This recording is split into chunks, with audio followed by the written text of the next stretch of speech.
Zual chang ni at leng thina lei hring nun hi ka ton ve thina thiam to te in ma ni du ai sa ma lo piang kan om lo ve samual kan in liam san le mai thin mo mangai na partlanin darang kan lo leng sa shin ma se he lei hi song an che dong ram lo ni lung du kan then ta te le na kan le na tur swing nun pia pial ra ram kang ai chi ne khovel thil rei lo te aboral tur chuan song song theng om turang in kan lo din na partin ful moi ching cheng a lo chuai mai ang hian dam lai ni kol kunga aliam le thin mangai na partlanin darang kan lo leng sa thin ma se he lei hi song an che dong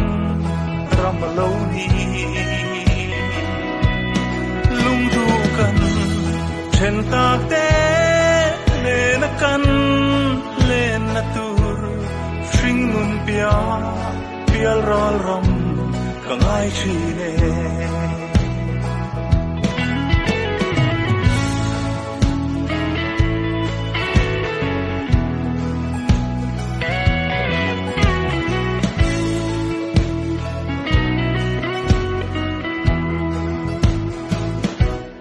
dam lai pia chatuan ram kathlir china samang in chen nu te kanin to le nge yang em chung pathian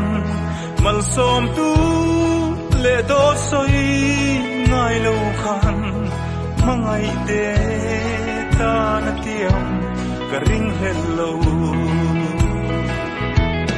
mangai na partlanin darang kan lo leng sa thin ma se he lei hi song an che dong ram lo ni lung du kan then ta te le na kan le na tur string nun pia pial ral ram kang ai chi ne